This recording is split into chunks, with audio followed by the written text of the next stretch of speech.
Welcome to the 2020 Ridgecrest Mayoral Candidate Forum. I'm Tim Smith, the Executive Director at the Ridgecrest Chamber of Commerce.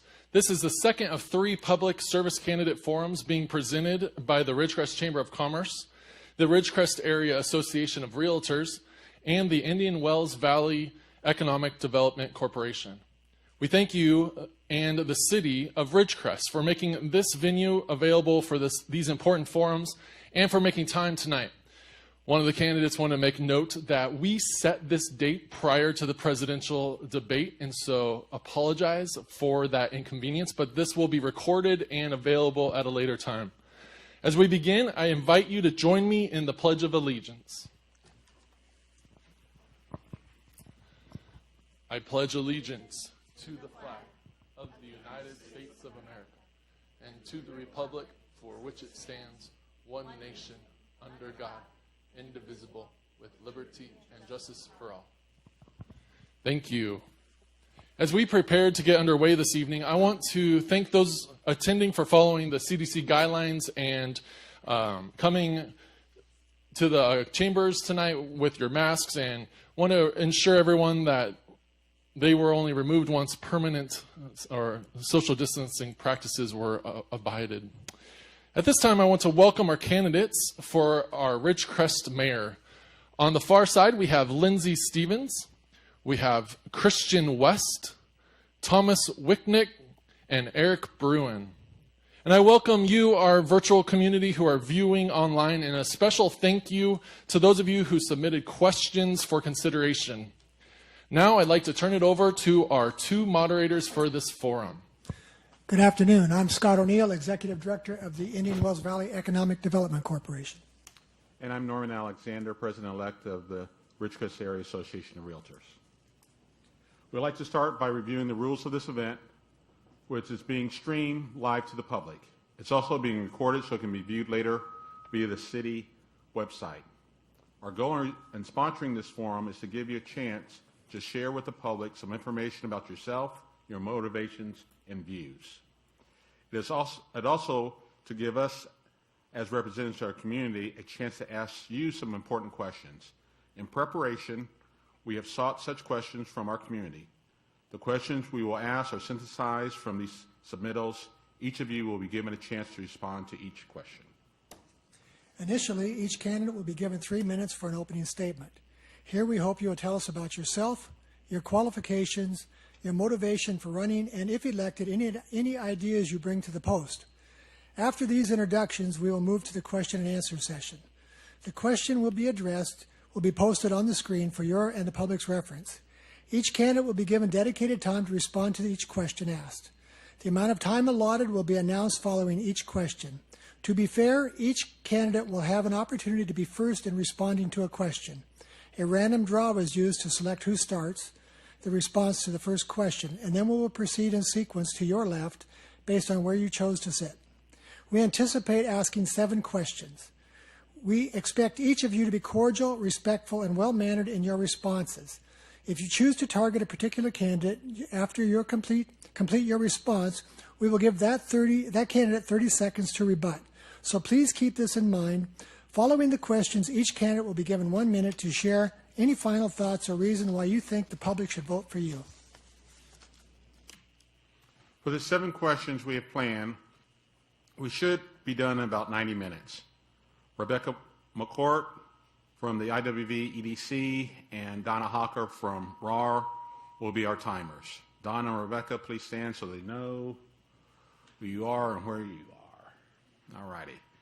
When you see them stand up during your remarks, it is your indication that you have about 30 seconds remaining. So when you see them stand, please wrap up your comments. The timer on the wall will also be running. We'll be running reference for you. It will sound an alarm when your time is up. So when you hear the alarm, please conclude your response. Finally, when responding, please look at the camera so you're addressing the viewers. Alrighty, so we had our drawing, and Mr. West, you were selected to go first for your introduction and also for the first question. So we'll start with you. Go around. Thank you. Yeah, my name is Christian West. I would first like to start out by saying thank you guys for putting this event on. and thank you for the community for giving me the great opportunity. Yeah, I grew up in Ridgecrest. I've lived here over 25 years. I attended local schools here, graduated from Burroughs High School in 2007. Shortly after graduating, I joined the service. I was on the USS Carl Vinson in the Navy for 4 years. After I was in the service, I came back home to Ridgecrest and basically started my life all over. So I worked as a machinist for Sierra Valley Minerals for 4 years, or 5 years, sorry, and then recently just got offered a job on base to be a machinist as well. So now I took that job and I've been there 3 weeks. Yeah, that's basically me in a nutshell. But I believe Ridgecrest is a great community that I grew up in and call home. As your mayor, I would set the bar high, lead by example, and inspire community involvement. I believe in continuing the city's rich and diverse heritage while balancing future needs of the community. I know being mayor won't be an easy job, but working hard is all I know, and with the opportunity, I'll work hard for the community. I served my country with great honor. Now I would like to serve my city and community with that same honor. I am an open ear for the community and will be willing to help anybody out at any time. Some things I would like to accomplish as mayor would be encouraging economic growth within the community, ensuring public safety is a top priority by backing those who protect and serve, build a bond between the city and the school districts to help mold the young minds of our community, encourage more activities in the community for the youth. Growing up here, there wasn't a whole lot to do, so I believe the youth need things to do in this community, so we don't have to travel to Lancaster, Bakersfield, things like that. I think all things are possible if our community leaders and community all work together for the greater good of Ridgecrest. With that said, thank you. Hello, I'm Thomas Wicknick, candidate mayor of Ridgecrest. I've been here 40 years. I'm married to Shannon. I have children, grandchildren, and 2 great-grandchildren. And I like this community, and I want to be proud of this community for my family. I'm a former Ridgecrest vice mayor, councilman, and planning commissioner. I'm a former program manager and contract manager from China Lake and negotiated many multi-million-dollar contracts. I was also program manager in private industry prior to becoming a program manager for China Lake. I am currently owner of Guns for Us, KZGN TV, and am president owner of Ridgecrest Gun Range. I'm a U.S. Army veteran, served from 69 to 72. My priorities are police, crime prevention, roads, infrastructure, and transparency. We need to stop backroom decisions and instead encourage back and forth dialogue between the council and the public during meetings. It's time we had a council that is open to the public. It's time for real transparency. It's time for a change. We need to bring back town hall meetings, and we need to see Penny Pool repaired as soon as possible. I have committed to spend less than $2,000 of my own money on the campaign. I've taken no donations, so I won't be beholden to any donors. I have only accepted local, non-political support and endorsement. Outside political and business endorsements are irrelevant to the needs of the people of Ridgecrest. They are only political power control system for elected officials. It's about their power, not about the people's power. I believe education, experience, and qualifications matters to the mayor position.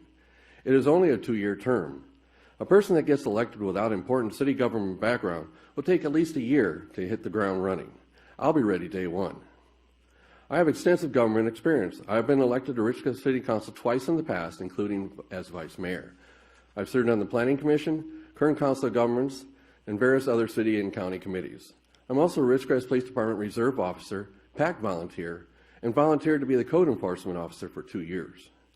My education qualifications include Bachelor of Science in Business Administration from the University of Redlands. I have Department of Defense certification in Contract Management and Program Management. I attended Ridgecrest School of Law for 1 year. I have completed California Level 2 police officer training, and I'm also a concealed carry weapons shooting instructor certified by sheriffs in Kern, Inyo, and Mono County. Regarding coronavirus, it's time to listen to the people and businesses in town that are suffering financially every day. It's time someone actually fights for them. The current council incumbents have not officially tried to have the Indian Wells Valley evaluated as a separate area of Kern County, which puts our valley in a disadvantage on how the governor dictates apply here.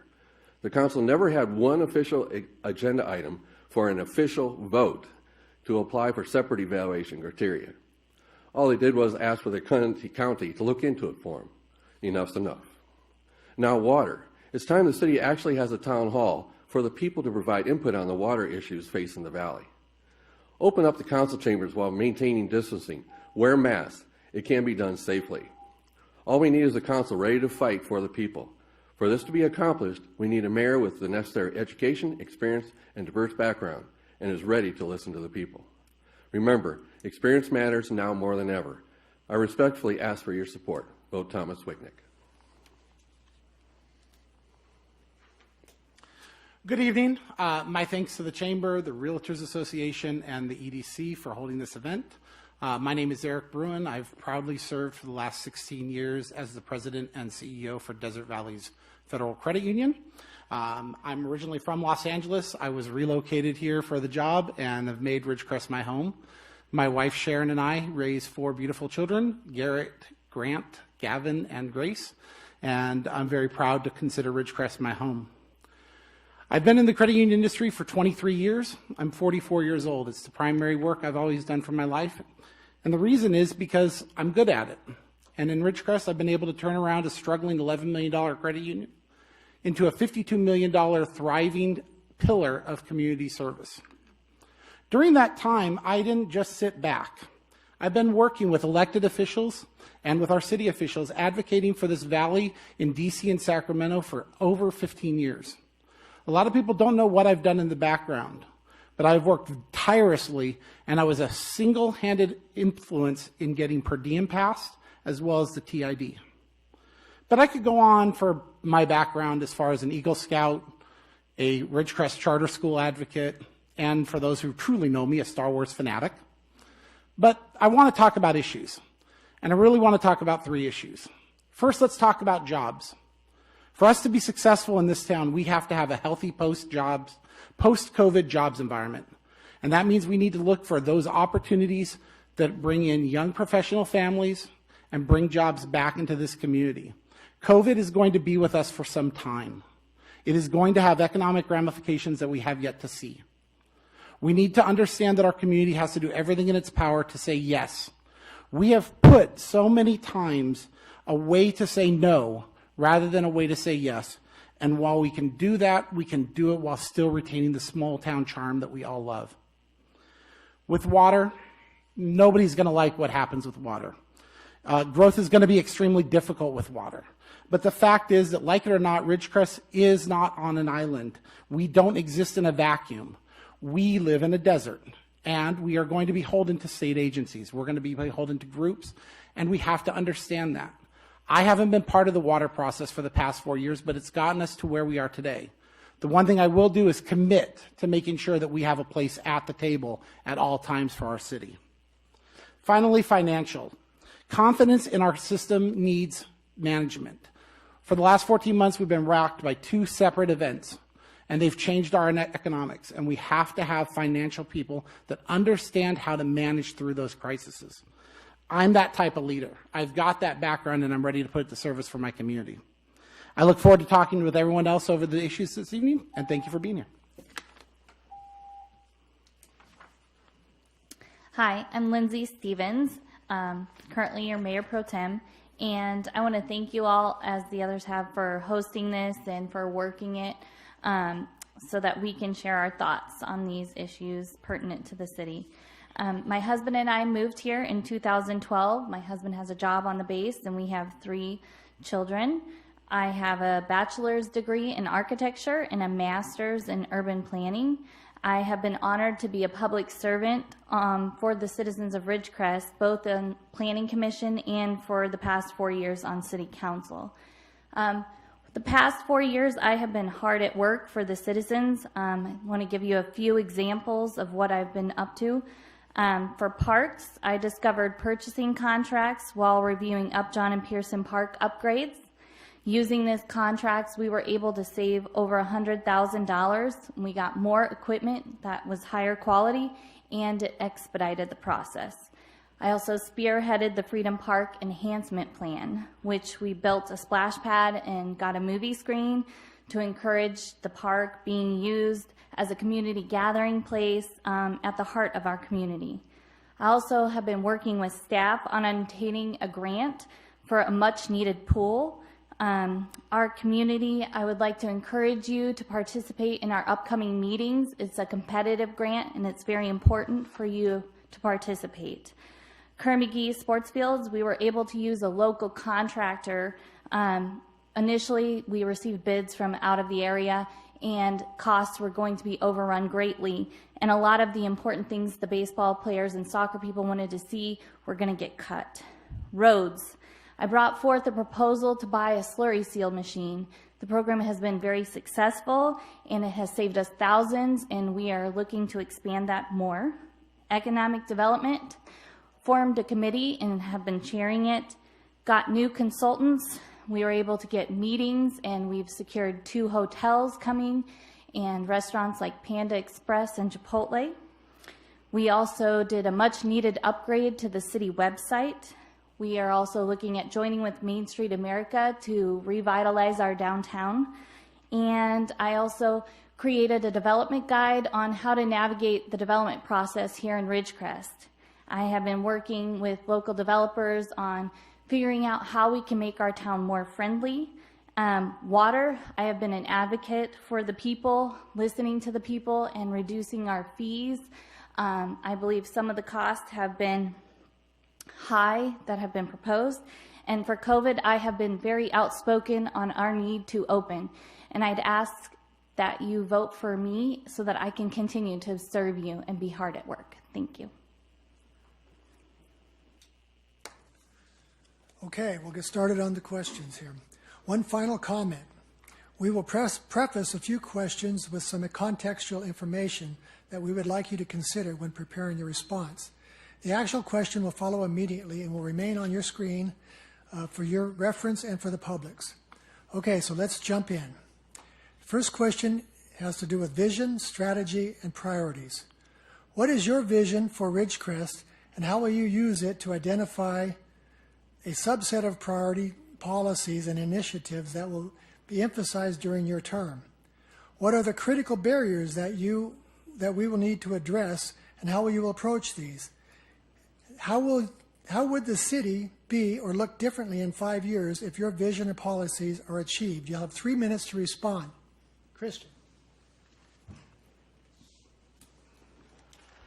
My vision for Ridgecrest is quite simple. I think everyone's vision should be about the same on this one.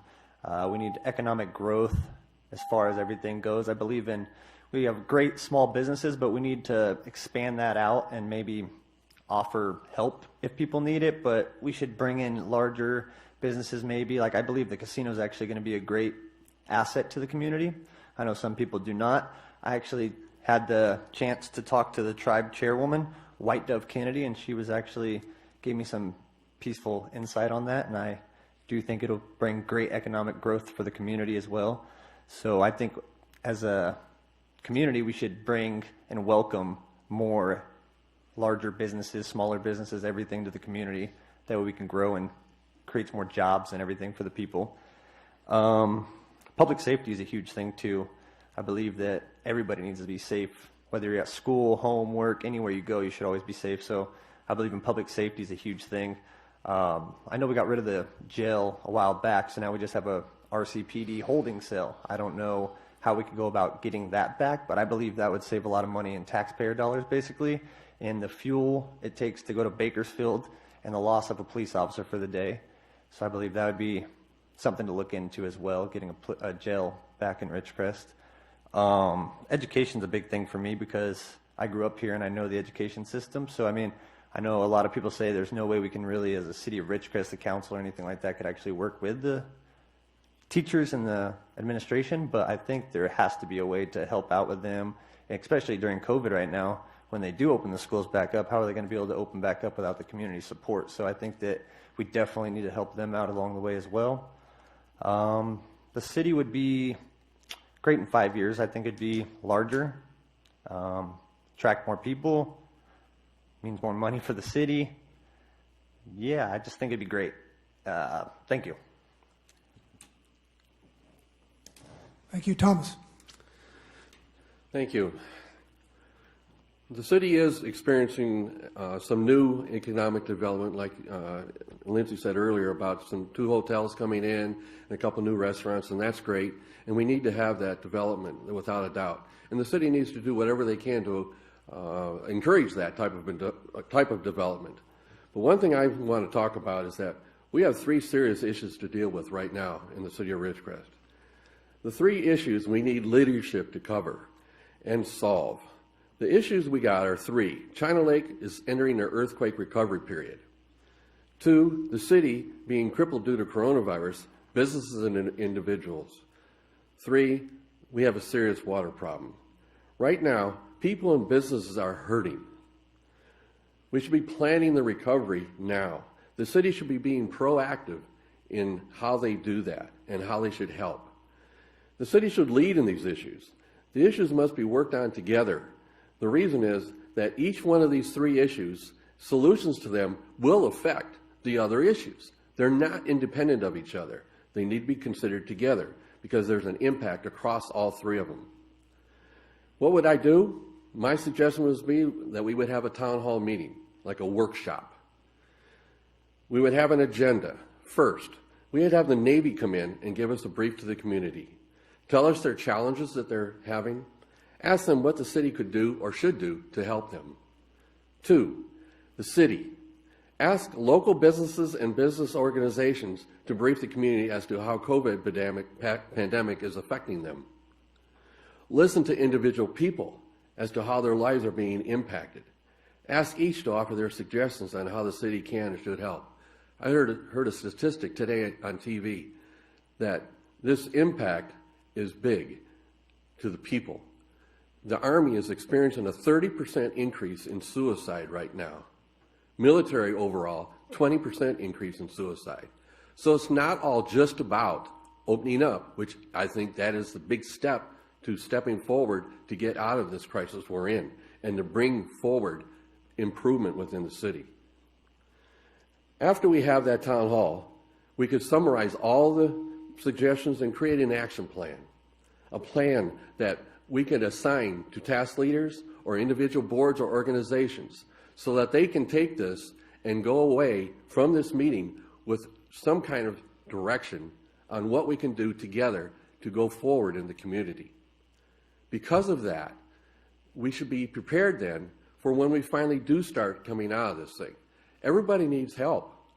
The city could be the leader in doing that if they chose to step up and offer that help.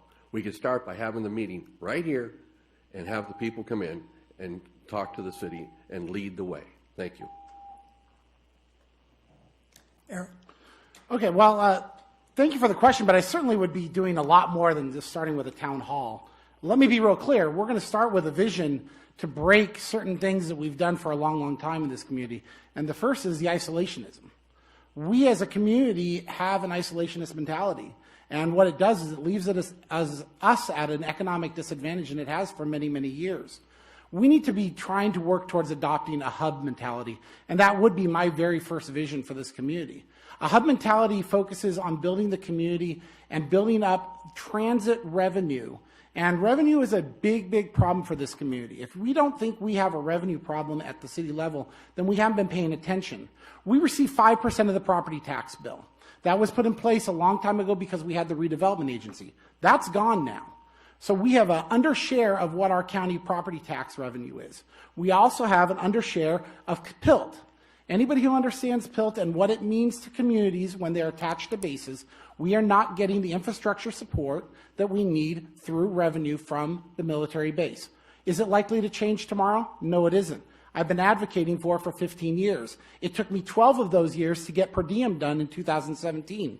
And as two of my colleagues have mentioned, it brought in 2 new hotels. The reason being, the price per room went up $18 per night, per room, and you do the math on why suddenly there are 2 new hotels being built in this community. Let's talk about the barriers. The barriers are ourselves. The barriers are our actions. We tend to put up no's before we hear yeses. We heard about a casino, we asked for transparency, and then we divided our entire community for the next 4 years. We allowed this to happen as citizens. We voted in people that had an intent to divide. And the result is that we have accomplished very little over the last 4 years. We have done some small things, but we haven't moved forward the economic development of this community. And what we have to do is stop that divisiveness. How would it look different in 5 years? Well, I'm going to tell you one thing. The mayor term is 2 years, and it has no other power than any other council member. So it's going to be the leadership that's going to define it. We need to take bold steps. We need to change how our mindset is. And I would hope, it would be my fervent hope, that in 5 years we can see greater job development and we can see greater economic development in our community, because that is going to help develop the revenue sources. Our community is not able to provide all the things that we want on our own revenue. And it's either going to come in the form of taxes or it's going to come in the form of growth. There's not a cut left. The city staff is running thin as it is. They have not been given raises. I would certainly challenge the contender who is from the council as to why they haven't seen a staff raise in close to a decade.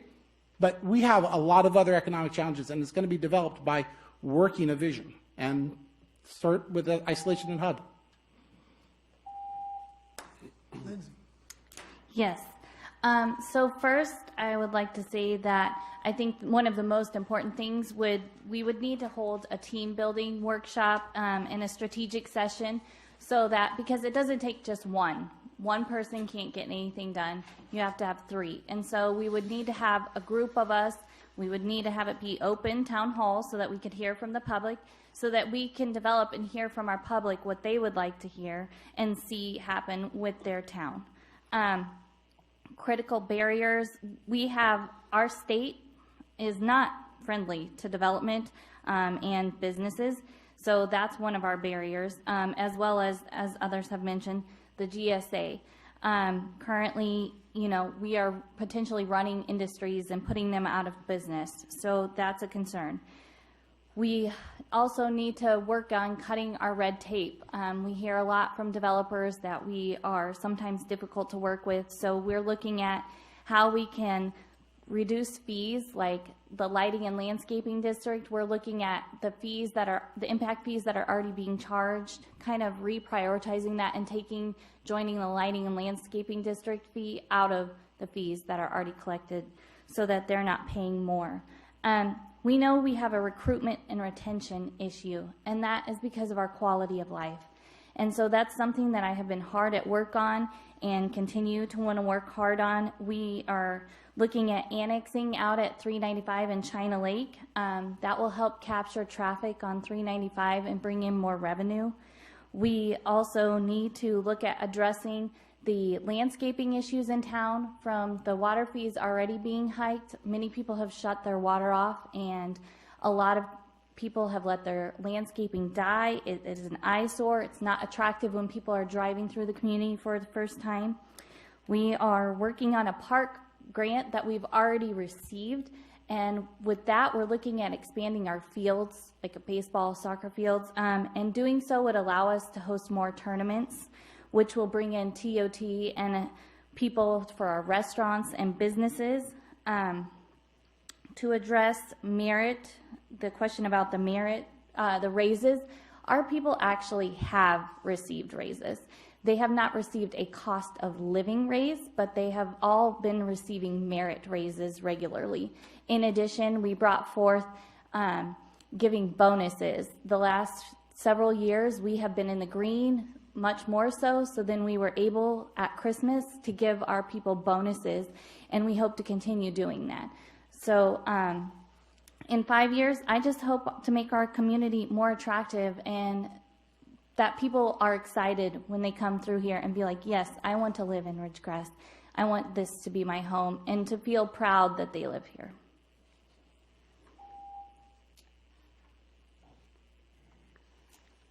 All right, this second question, and Mr. Whitnick, you will start this. A little bit of background is on leadership and relationships.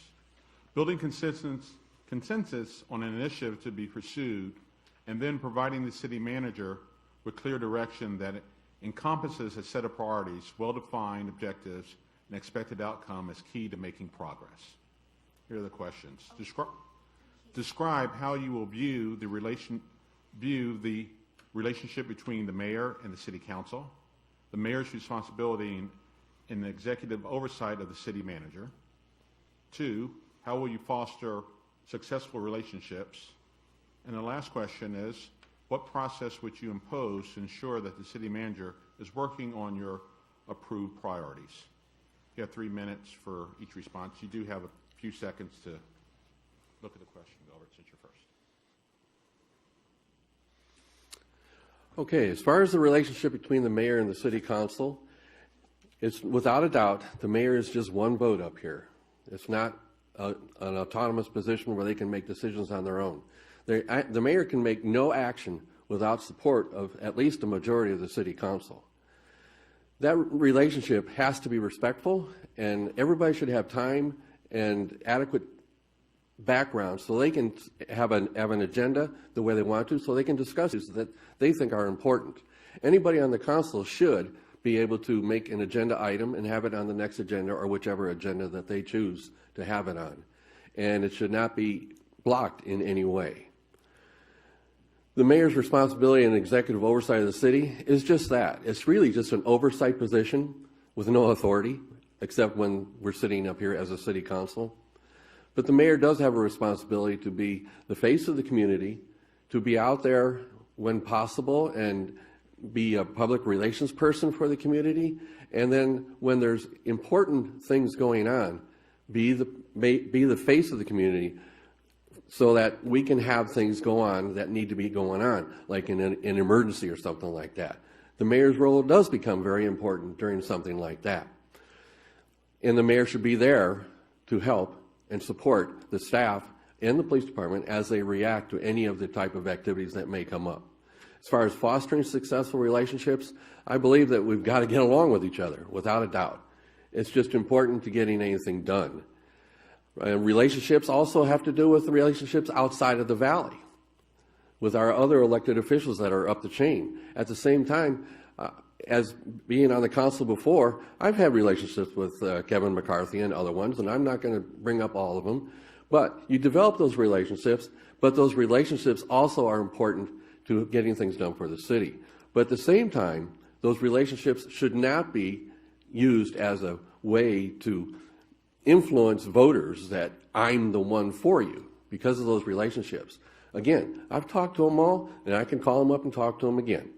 But it's not that important, except when we need their help. And it's important that we have those relationships inside and outside. We need to also make sure that we involve any of the organizations in town, the Economic Development Corporation and the area of realtors and Chamber of Commerce and other groups within the valley.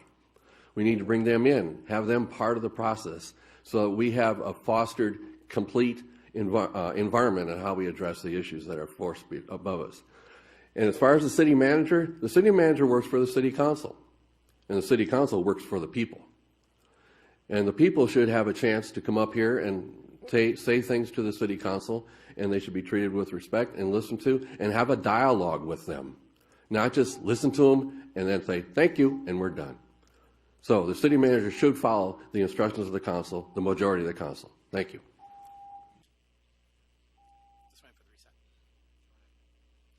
So thank you. Turn on that mic. There you go. First and foremost, absolutely correct. The mayor and the council are equals. The mayor is the face for the community. They will lead the meetings, but they have no greater power than any other council member, and they should be treated equally. I appreciate Ms. Stevens saying that the council has to work together. There has to be 3 votes, and I'm very proud to say that I have the endorsement of the 2 continuing council members, Mr. Maurer and Mr. Heyman, who are behind me. We also talk about the mayor's responsibility and executive oversight. They also are part of the council. The mayor should not have any individual executive oversight over the city manager, and they should be coming directional from the council. The mayor is what we want to see in front of the community. The mayor is what we want to see as far as the leadership and the type of direction. And when we talk about direction, we talk about relationships, one of the key points. And Mr. Wicknick said, relationships, and endorsements are not that important. But I could certainly say that there's an argument to be made considering that I have the only candidate with the endorsement of our congressman, our state assemblyman, our mayor, our county supervisor, as well as 2 council members, that should kind of stand as a symbol for what the elected people who want to work with this council feel. So, are relationships important? Certainly they are. And I've been working on them for 15 years. I've been working these relationships over and over again. There's a reason why I know these people on a first name basis is because I've worked with them. I haven't worked with them in the public eye, I've worked with them behind it. And I'm going to continue to foster those relationships with whoever is on this council. If it's Mr. Morgan or if it's Mr. Aguirre, whoever it's going to be, we're going to work those relationships. And I've done that for 15 years in the background and 16 years in my occupation. I've built a team. I have this experience. And then when you talk about the process you would impose. I want to focus on that word impose. I'm not going to impose on the city manager because first and foremost, my job is not to micromanage his job. He is to run the city. He is the city manager. I am the elected official to give direction and strategic guidance on the direction our city needs to go and how that manager can work to implement that. I find it very interesting that Ms. Stevens takes credit for getting parks and rec equipment and things like that when that would be completely outside of her privy to be involved in those things because that would be city staff's responsibility, not an elected official's responsibility.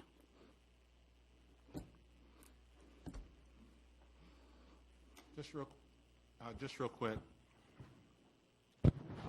During your talk there, you mentioned Mr. Whitnick and also Mrs. Stevens. Mm-hmm. If you would, Mr. Whitnick, respond to the relationship comment, and then we'll add 30 seconds onto yours.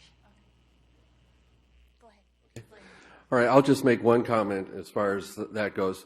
One thing I would add to Mr. Bruin's statements is that the endorsements that came down from McCarthy and Fong and others, they were made and agreed to before they even knew who the field was. The four of us were running. They were locked in, set up, ready to go before they even knew what was running. So that was prearranged and then dropped on the community as endorsements. And again, they didn't even know who was running yet, and yet they had the endorsements. Thank you. I'll address first the 30 seconds with him, and then I'll go into my thing. So as far as the comment about me with the parks equipment, so we have committees, and one of the committees I serve on is the Quality of Life Committee, and we received a bid on Upjohn and Pearson Park, which was over the amount that we had budgeted. So then we re-looked at the project, and in doing so, I started looking at the numbers and realized that they seemed high. And so started researching through and realized that these purchasing contracts were a new way of contracting. So I brought forth that idea, and then I got 3 different companies through those purchasing contracts to write up a proposal, bring it to the Quality of Life Committee, and then the Quality of Life Committee selected the one that they thought best and brought it forward to the council for selection. So on to this question now. So I think, as I mentioned before, if the first thing we do is have a team building workshop and a goal setting thing, that's going to kind of set the tone of our relationship and how we work together. That's going to give us goals so that when we regularly schedule city manager reviews, we're looking at how we're meeting those goals and our priorities. I think communication is key. I regularly call the city manager and talk with him. I talk with department heads. I talk with staff regularly. That's very key in making sure that we're working together. Because again, it's not just we're up here and they're down there. It's working together with our staff because, as others have mentioned, we have a skeleton crew. So sometimes they need our help. So like I volunteered because I have my master's in urban planning and have done work. I volunteered to help them and develop the development guide and post that on their website, so that I can work with them and alongside of our staff. I also think it's important, there's kind of a misconception that votes need to be unanimous. And I don't agree with that because not very often is every decision unanimously viewed the same across the public. We're each elected differently, And so we sometimes have different viewpoints. And iron sharpens iron. So sometimes when we have different perspectives, we might end up coming up with a better solution once we hear each other's different perspectives. As Mr. Whitnick talked about too, I think our relationship with the public is where we need more work. We hear a lot about transparency. I think one of the keys is opening up the chambers. We should have dialogue. It is frustrating when you come up to the mic and pour out your heart and they just say, thank you for that comment. We need to be more willing to kind of have that back and forth. We need to schedule time with them, to meet with them so that they understand issues. I regularly get phone calls, messages, and chat with people about a variety of subjects, and I will always welcome that. So I think that's everything. All right, thank you. One more. Mr. West. Thank you. Leadership. I believe that the mayor and city council should all be leaders and set the tone for the community. They're all equals. They should all be equal. No bickering, no arguing. We should all come together, I believe, if you're on the city council or being the mayor. It's all about the community anyway. So we all need to be transparent with the community. There should be a partnership with the community and the mayor and the city council. Everybody should just work together. I believe transparency is huge right now, especially during this time. As a leader for the community, you have to keep a level head and keep the community's best interest in mind. There's no need to argue and bicker over little things when we have a huge community that has a lot of problems going on right now. So I believe when everybody can get together and have their own opinions and voice their own opinions and let the community be heard, that's when the leadership can actually stand up and make the right decisions for the community. As far as the city manager goes, I believe he's doing a great job as he does right now, so I don't think there's any micromanaging that we need to be doing over him or anything like that. Yeah, I just think that everybody that wants to be a leader, and there can't be too many chiefs, there needs to be some Indians as well, so we all need to kind of put our heads together and not just think outside the box, just everybody just calm down and relax, Yeah, thank you. Thank you.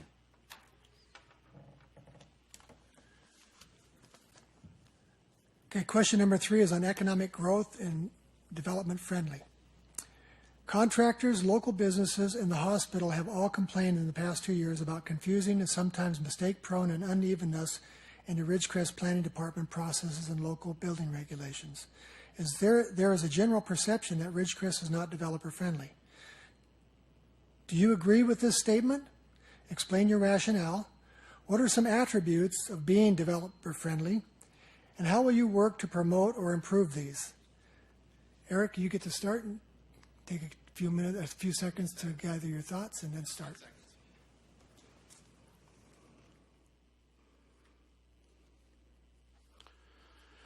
Thank you.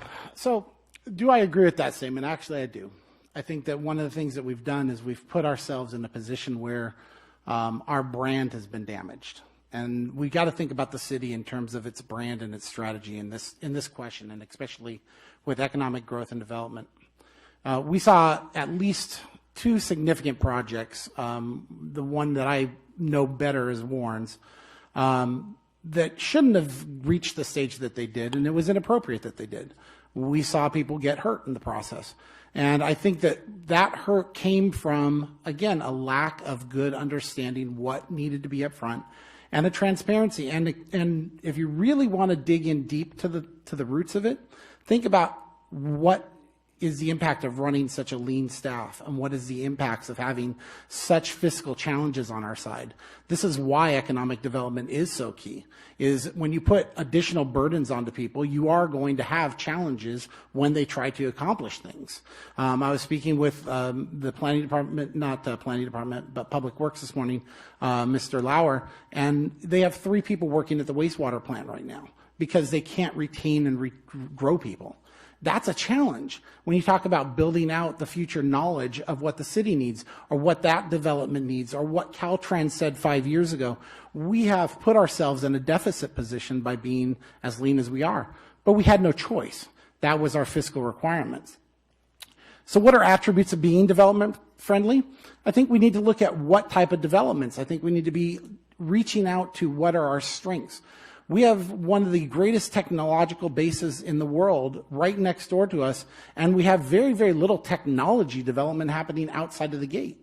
Why are we not looking at those type of businesses? Why are we not looking at call centers that can take advantage of digital 395? Why aren't we encouraging 5G in our community? Why aren't we doing some of the technology things that we should be doing to make the attributes of developmental friendly environments? The key is that as we build out, we will get more opportunity. We need a complete overhaul of the brand. The brand right now says stay out of Ridgecrest. That cannot work to grow your community. And every time that we have a not in my backyard conversation on this dais, or we have another conversation about trying to say no rather than yes, we continue to perpetuate that brand. We've made mistakes, and certainly in economic development we've made mistakes, especially throwing tax dollars at projects that haven't came to fruition. But I'm not talking about throwing tax dollars at things, but we need to throw a brand and an image of what this community is capable of doing and what this community is especially capable of providing in terms of a workforce and a job force, and trying to find those opportunities. And I would work, obviously, to promote those ideals. Yes, so I absolutely agree with this statement. I've given presentations about this and talked about this numerous times. In fact, just at our infrastructure committee last week, I was discussing this because I gave a presentation showing how much, for example, IWV construction paid in impact fees. So not only did they pay thousands of dollars in impact fees, we also gave them a whole bunch of improvement requirements. And we made them pay out a significant amount of money to join our lighting and landscaping district. Then we sat through a conversation of the engineer trying to describe how he came up with the cost for the lighting and landscaping district, and he couldn't completely clearly justify some of that. So that's a problem. And so that's why I have said we have got to look at this, because as I've mentioned before, California is not the most attractive place for businesses or home builders. The costs and requirements are extensive. So we have to look at that. In addition, our costs of housing and rent is much lower than it is in other communities in California. So we have that working against us. So we have to try to make ourselves as attractive as we can to people coming in and not throw them red tape, throw up more surprises of unexpected costs. So that's why I worked on the development guide and helps with that. That's why we're looking at how we're financing the lighting and landscaping districts. Rather than adding more costs, we're looking at the fees that we already charge them and potentially reducing each fee, and then it would be the same cost in the fees, but it would no longer be an additional expense for the lighting and landscaping district. Lighting and landscaping district is important because currently we pay for the street light bill. So we have to make sure that we have money. We can't continue to add more and more street lights when we know our general fund isn't growing exponentially. So I think I work regularly with the developers. I've had them call me and talk with me about issues. I'll go out there and look at them with them and meet with staff and the city manager and try to solve the problems that they're having. And so I think we are getting better. Are we completely there yet? No. And we still have some work to do. Christian, 3 minutes. Yes, to an extent, I do believe that the statement was true. I believe we need to make our community more appealing to the public, maybe other businesses, make them want to come to our community. We need to find ways to get them in here and not push them away, like the casino. We made it so hard for them to get in here, and now they almost didn't want to come, and now they're coming, and it's kind of like we're fighting businesses when we should be inviting them. It's going to bring more revenue, more jobs, more, just everything to our community, more money, everything. I believe maybe we could get businesses to come in and maybe take some of these vacant buildings out. I hate driving by down the roads and seeing all these vacant buildings. Maybe there's some way we can propose something to where we could get people to want to bring their business here and occupy a vacant building in their city. I have an open mind to opening and having people open businesses in our community. I think it'll be great. I would be willing to do the footwork to bring them in. I would call the people and see what I could do to get businesses and drive economic development into our city. Yeah, thank you. Tom, 3 minutes. Thank you. Well, as a person that has actually invested hundreds of thousands of dollars of my own money into this community, I did that because I believed in this community. When I went out and started my businesses, nobody helped me. I didn't get any loans from anybody. I started with my money. I put my money at risk because I was ready to invest in this community because I'm proud of this community. One thing I learned, though, along the way is that when you have a project or a big project, communication between the governing agency and the project sponsors or leaders or whatever you want to call them, they need to get together and talk. One example of that is that when I built the building for Guns for Us on Ridgecrest Boulevard, I had wanted to have an indoor shooting range. And within the shooting range, if you shoot a gun within the city limits, it's against the law. Well, when I started the project then, I said, okay, how do I solve that problem? So I asked for a meeting with city staff. How do I solve that problem so I can have an indoor shooting range? We sat down at a meeting, and they told me, this is what you do to solve it. And they gave me the instructions. And of course, the answer was get a conditional use permit that would go all the way through the Planning Commission and the City Council as far as permit to use the facility for a shooting range. So my point there is that I involved the staff. I sat down and talked to them and got all the information necessary. Another project I did was the gun range. When I got the Ridgecrest gun range approved to be built out here in the early 2000s, it took 7 years to turn a piece of dirt. And it was only finally when I got so frustrated with the county system on permitting that I asked the then supervisor, John McQuiston, to please arrange a meeting over in Bakersfield that every department head that would have any chop on my application to be in one room so I could get instructions from everybody on what was required of me, because I was getting conflicting requirements between the departments in the county. He set up that meeting. We had a meeting. I pitched it. 1 hour later, we had an agreement. I understood what needed to be done, and I went out and proceeded with the project. Shortly after that, about 6 months later, I had my permits, and we started building. But until then, until you step up and say, I need to know, that's what's important. You find that out. And staff has to play an important role in that. They have to step up and say, bring your people in, let's have a meeting so we can tell you what all the requirements are going to be. I believe in Ridgecrest, I've invested in Ridgecrest, and I am here to stay. Thank you.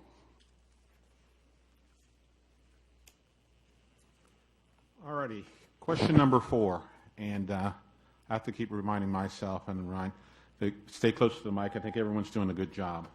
I ran out of time that quickly, huh? So this next question, number 4, economic growth and water. Water is becoming a scarce resource in the valley. All right, the questions.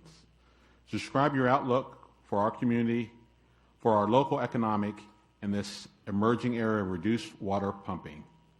Share your reasons. What action should the city take to ensure that our economy continues to grow? You'll have 2 minutes for that, and we will be starting with Lindsay. Okay. Well, water, I have a lot of concerns in that area, and you've probably heard me talk about it. Number one, I think one of the first things that should have been done, and we need to do immediately, is start drilling test wells out in the southwest quadrant, because a lot of people believe that there's water down there.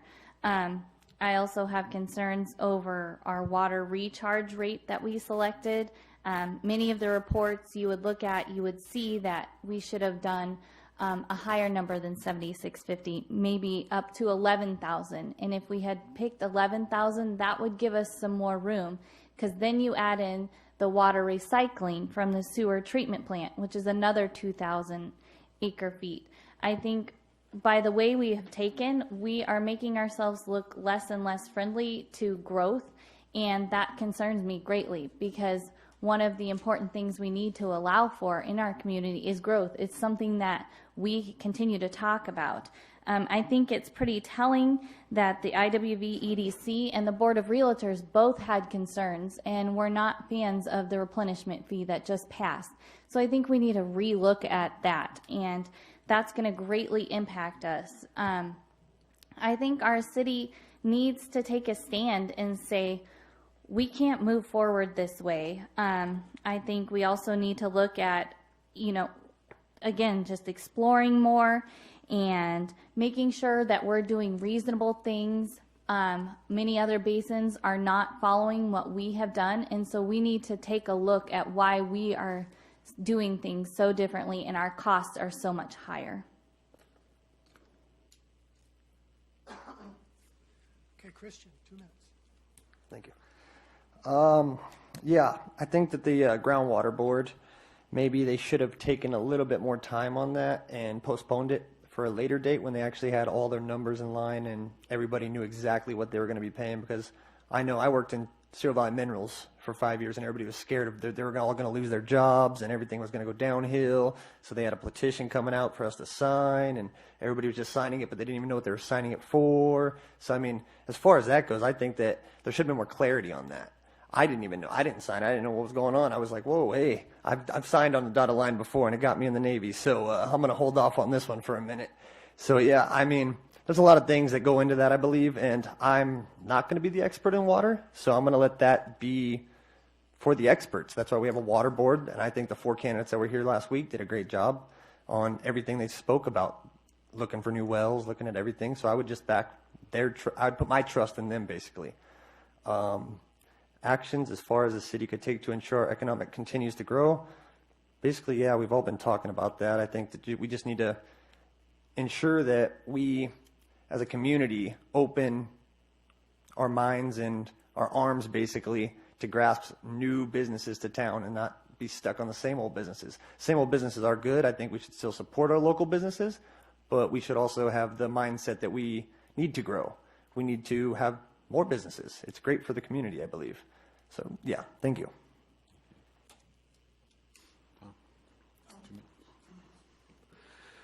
Okay, one thing that we've heard numerous times is that we still don't have a real good understanding of what is here as far as available water for the valley. We have conflicting reports. Now, the majority say that we need to conserve water and other things, and it's really easy to just make comments like that about saving water. But really, we've got 2 options. One, we have to stop the overdraft, or we got to find new water. Stopping the overdraft could be a real constitutional issue for a lot of people that own property in this valley.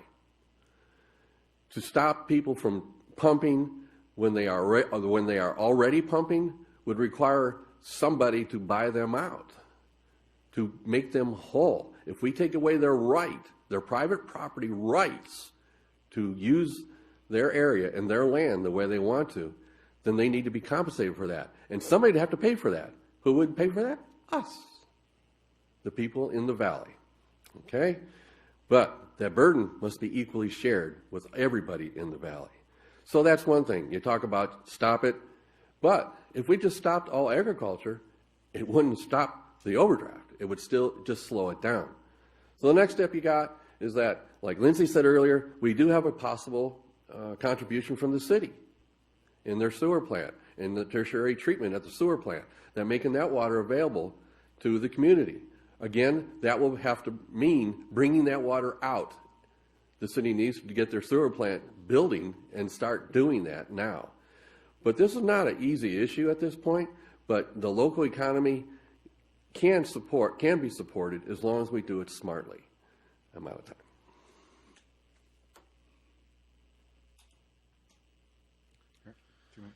So thank you. Everyone raises good points, but let's just go back to the beginning, there's been 4 years of work on this GA, and they got to this point based on a pretty simple fact. And I know nobody wants to say it, but agriculture sucks 2.5 times the entire usage of the city.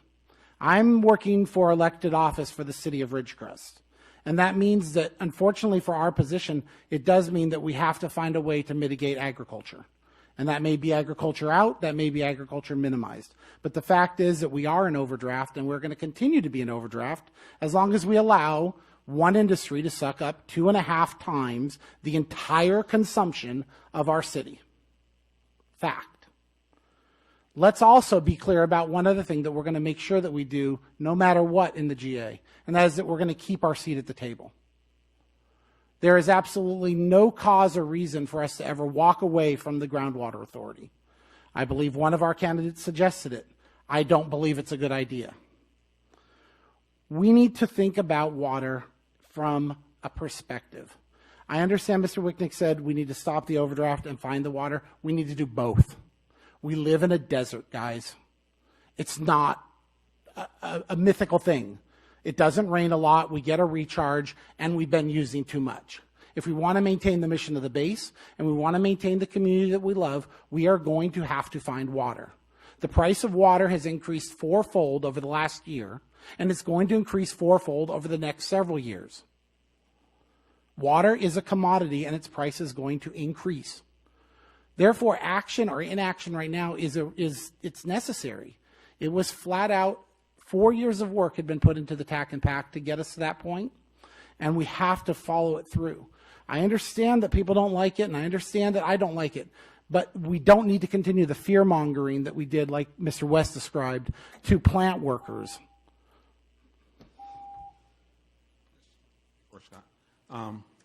She was definitely Ms. Stevens, so she has the right to respond. Lindsay, you have 30 seconds to respond to his comment.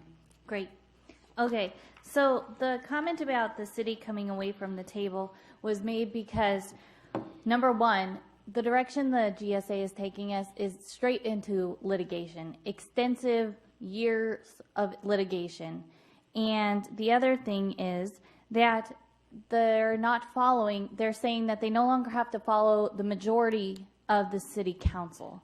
So to me, that's a problem. If our representative no longer has to follow what the majority of the board says, then to me, almost they want to act autonomously, and then at that point, they need to be a separate elected board if that's how they want to operate. Because otherwise, our representatives can't feel like they have a direct tie to how the GSA is responding. All right, thank you. Okay, the fifth question is on city budget and city services. Ridgecrest's annual budget is significantly lower than other cities our size. Tax revenue is our primary source of income. Low budgets affect infrastructure improvements, public safety, quality of life, recreation, health, and safety. What are some ideas that you have on how to live within our general budget and still build the Ridgecrest where we all want to live? What are some of your ideas to generate additional income for the city? 2 minutes for this question. We'll start with Christian. I've never actually got into the city budget, so I don't actually know a whole lot about those, to be quite honest with you. Ideas for everything. Basically, the budget, you need to bring money into the city. So by bringing economic growth, we're going to have money into the city. I don't know this for a fact, but I heard that the casino was going to be paying us about $400,000 a year for the first 4 years and then $1.2 million a year after. That will bring a lot of money to the community that could help. There's businesses, basically. I mean, nobody wants to pay more in taxes, so taxes are out of the way. But we definitely need public safety, and that's a big thing that can't go away. So I'll have to look more into the city budget, but I don't know too much about that. Sorry. Thank you. Tom. Our three largest sources of income are property taxes, sales tax, and transit occupancy tax. All those depend on people spending dollars in Ridgecrest. Sales tax. With all the empty storefronts we see now, drive down Balsam, drive down Ridgecrest Boulevard, and look at the other commercial space. This COVID has made a tremendous impact on small business in this town. We need to do something about that. We need to help them. We need to bring them in and listen to what we can do to help them. We have a situation where our property taxes, Ridgecrest, out of all the incorporated cities in Kern County, we get the lowest percentage of property tax distribution from the county. The lowest. This comes up at campaigns. I've brought it up a number of times when I ran for council, and everybody agrees, yep, we need to do something about that. We sit here, nothing's been done. As soon as campaign season's over, we start talking to the county. County says no, and that's it. Well, that's not good enough anymore. It's time that the city actually fight and try and do something about it. There is a way to meet in the middle with the county. Come to a middle point on this negotiation of the property tax distribution. When there's other cities that are well around 20% or 15%, and we're at 6%, there's something wrong with this formula. It's time we fix that, and we need to negotiate that. For example, we could suggest to the county, from now on, any new development, we would get a new percentage of property taxes from that. So we come to the middle and say, okay, we can't get you to raise the entire city the way we sit right now. How about any new development? Let's raise that up to 20%, that we get that from now on, to help bring money into the city coffers. Eric. No, I never remember if I have it on or not. When living within our budget, I've given a lot of thought about this, and I've talked about PILT and per diems and finding ways to do these other things. And I want to commend Mr. Wicknick. His idea about negotiating new development is a great idea. My monitor went out. I don't know if anybody else has did. Thanks. But what I've kind of been working on in my brain says, it was mentioned earlier, the idea of expanding the south end of town to 395. And we have a transit that's going northbound every single day that we are not capturing. And those are every single person. If you imagine 100 people drive by, and if we could even get 2, those are tax revenue dollars that can be brought into this community. And personally, I think that's where the casino plays a huge role. And I'm calling it the Turn Right campaign. And that is to get a right-hand turn at the south end of town into town, or a right-hand turn at Inyokern into town. We need to do everything in our power to make the Turn Right campaign work for getting that transient, that hub mentality, people driving through and using our services, getting gas, hitting the casino, stopping and getting food, picking up ice for their ice cooler, whatever it is that's going to generate additional revenue as a pass-through for our community is absolutely critical. The other thing is, when we talk about additional income, I think we did make a flawed decision in not passing the parks assessment, because one of the things that our community has to understand is that without the revenue from the base through PILT, we have become a self-needing community, which means that the things that we want, we are going to have to be prepared to pay for. Government does not have the resources to simply provide them to you for free. We have an aquatic need. We desperately need. In 1996, USA Swimming came here and showed us a pathway to that. The EDC has been working on a pathway to that. There is revenue to be gained there. There's revenue to be found in Parks and Rec. There is revenue to be found in this community if we're willing to self-fund the things that we want.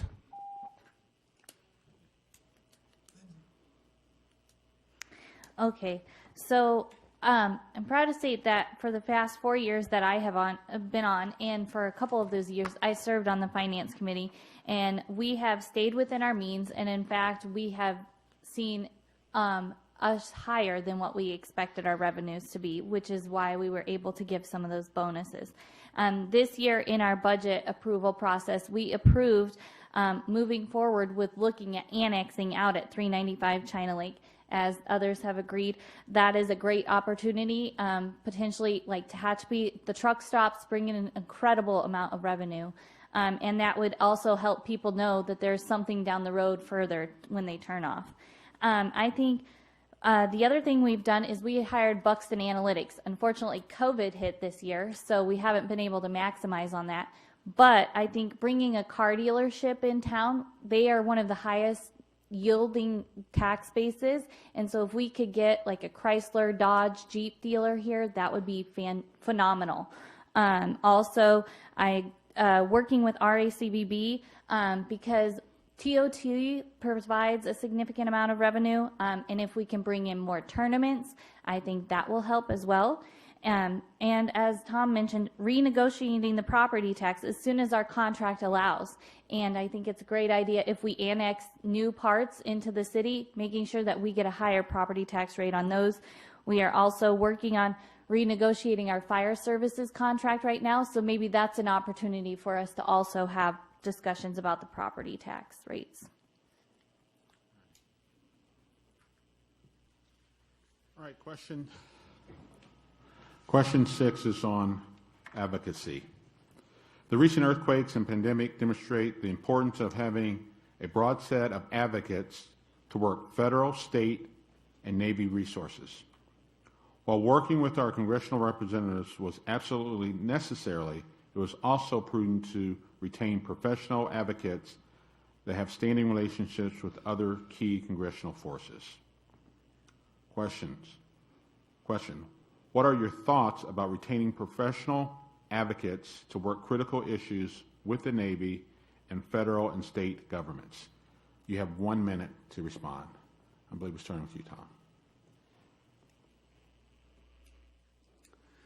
Retaining professional advocates. That sounds like hiring lobbyists. That's what it sounds like to me. That's another name that people use, correct. Okay. The city has hired lobbyists before, and they haven't always worked out very well. We spend a lot of money and get nothing out of it. Doesn't mean we shouldn't look into some possible issues that we have to do with as far as getting somebody to advocate for us. But I have found out that the best advocates for us are us, not having to hire lobbyists to do it for us. When I was working on the base as a program manager, there were many times where I had to go out and try and find money or new ways to do contracting to actually develop and proceed the way somebody in the base wanted to proceed. And that hasn't been easy. I mean, that wasn't easy to do that. But you have to take it and get the right people involved. We have people in this community already that I think we could tap and use as our advocates. We have professionals that have retired from the base that know everybody. Together, we could do it together, not have to hire out more consultants. Well, obviously, I tend to be one that's actually in support of lobbyists. I think it's a challenge. I think it's a very big challenge, especially in terms of cost. We would need to find where the money is to do those professional services. I think we have an incredible team locally that works for those things through the China Lake Alliance and through the EDC. I think we need to find and continue to support those organizations, especially China Lake Alliance.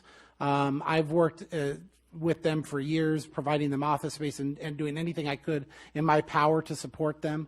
I think the key is that advocacy begins with ourselves, and I have a phrase that I've used, which is advocacy begins in your community.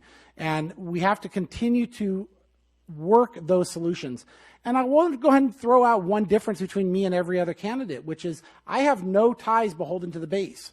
I'm the first one in a long time that has no pension or no family that works for, or any family that works for them, period. Which means that I'm an outside of this side of the gate person. It means I'm ready to work for this community first. Good. Okay.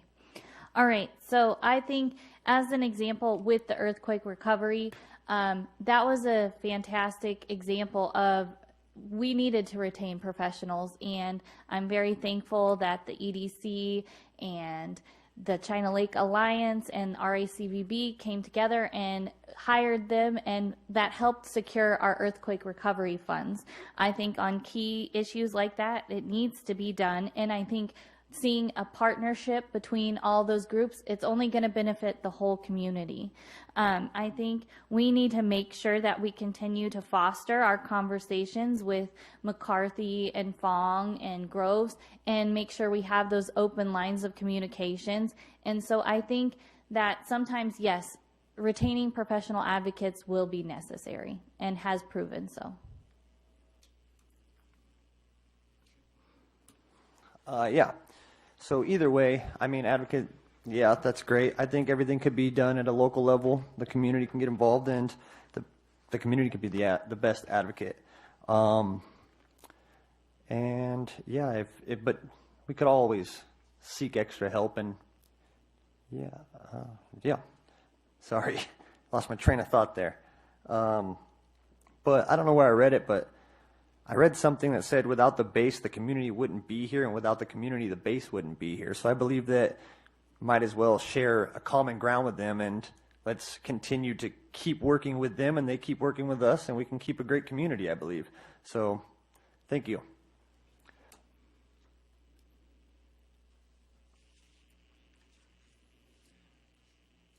Okay. Last question is on unity and trust. The degree of unity and trust between a community and its city with regard to the use of funds, decision-making, and transparency can always improve. Only on trust and unity, what score would you give Ridgecrest, and explain your grade? And what ideas do you have to improve these? You have 2 minutes to respond. We'll start with Tom. Oh, that's right. Excuse me, Eric.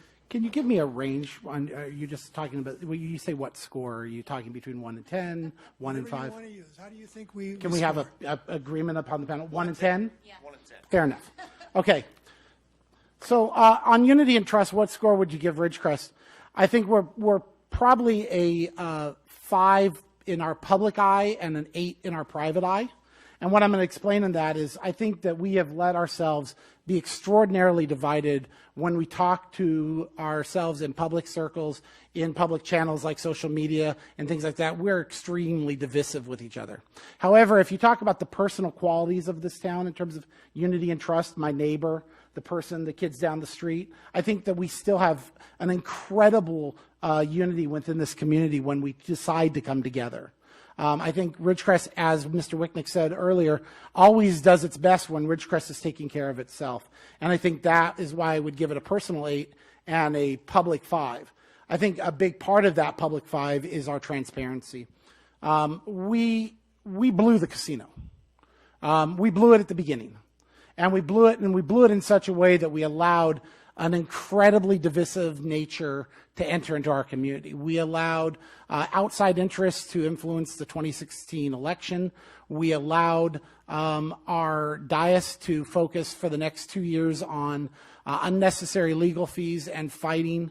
We allowed divisiveness to enter from the national and the state level into our community level. And that's why I say it's a 5.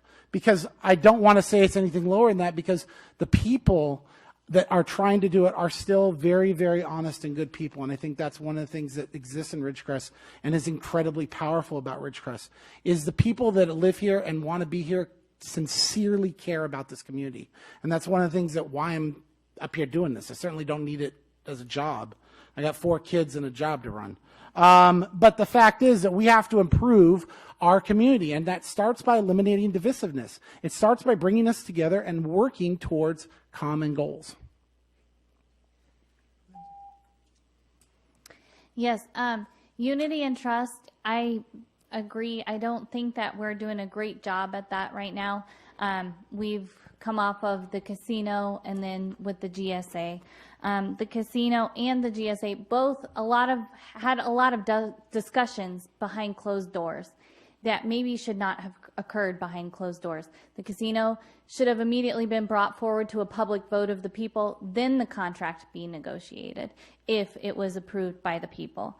The GSA, I've asked this question, the term potential litigation can be used a little bit too liberally, and I think sometimes has been. And that doesn't look good, and that doesn't give trust, and it shouldn't give trust. In addition, we've heard a lot of people talk about we need to be opening our chambers. Bakersfield has their chambers open. So I think those are key. And then also when people come in and give comments, that we respond to them and acknowledge them in a good way. We don't shame them if we don't agree with their comments. That has happened some. So I think things need to be brought out in the open more quickly. The potential litigation needs to not be used so liberally, and I think those will help with our unity and trust issues. The unity and trust in Ridgecrest. So I believe the people of Ridgecrest, the community of Ridgecrest, all mean well and want to do great and stick together. So the people of Ridgecrest are great. I believe I'd give them probably like a 10 out of 10. And the community, it's got some work to do as far as the actual town itself. business owners not wanting to allow other businesses to come into town due to the fact that they might lose money. That's not, we need to build a unity here, not push people away. So, yeah, I mean, I've lived in a lot of different places and seen a lot of different places when I was in the service. So I've seen how other cities and towns from small to large all grew and how they work together. And I would say Ridgecrest is definitely among one of the greatest I've ever lived in. So with that being said, I give, on a scale of 1 to 10 and overall of Ridgecrest, I would give it a good solid 8. Thank you.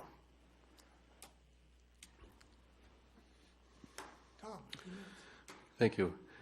To me, the number doesn't mean anything. It's either we are okay or we're not. And I don't think we're okay. I'm not going to spend a lot more time on what was already said before me by my two colleagues to the right, but the transparency has always been an issue for me.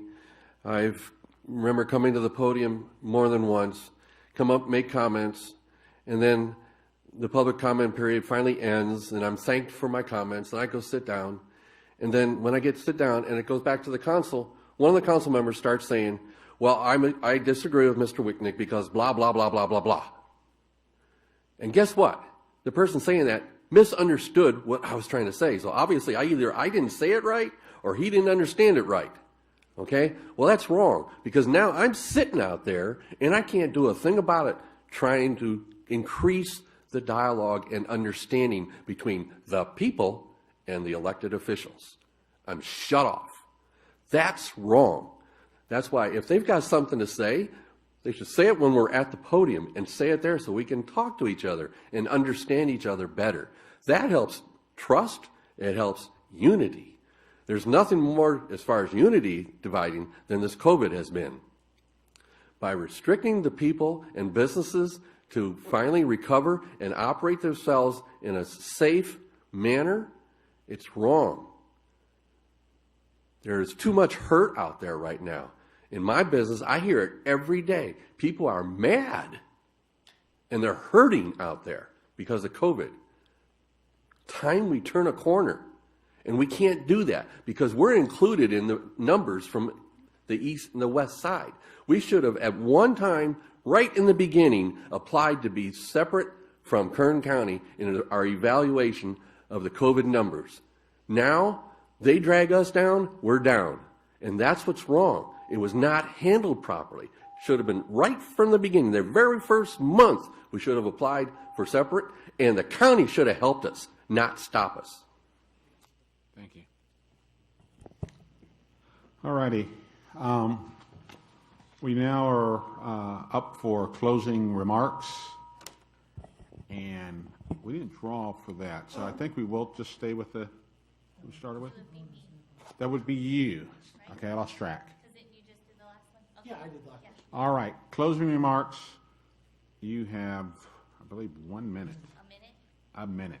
1 minute. Okay. Well, again, I want to thank you all for this opportunity. And I also want to thank the citizens of Ridgecrest for their confidence in voting for me the last election. I would ask that you do so again. I look forward to continuing to be a public servant for you, offering up my skill set of both my schooling and my work background and coming alongside and supplementing our staff. If you have any questions for me, please feel free to contact me. Follow me on Facebook. I have a website. My number is listed on the city website.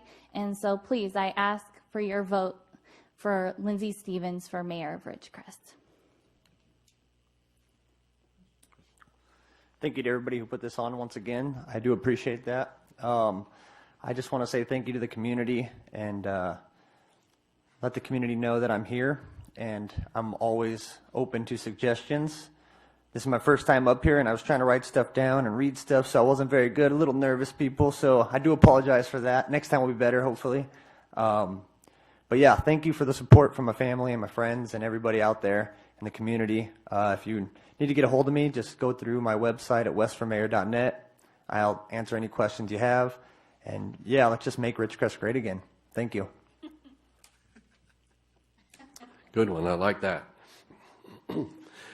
As we close here tonight, thanks to the organizations for holding this forum. I'd like to just say the reason we're sitting here having this mayoral forum is because I was the lead proponent for Ridgecrest term limits and the elected mayor initiatives back in 2012. Those passed with margins of 75% and 64%. That's why we're having a mayoral forum tonight. There's one thing I want to add about business experience. There's a big difference between managing a business using other people's money and managing a business that you have invested hundreds of thousands of dollars in of your own funds. You invest your life savings into the city. When you use other people's money, you have very little risk. When you use your own money, you're risking everything. Food on your table depends on someone patronizing your business. My sincere hope is that you folks compare relevant critical experience and backgrounds between us.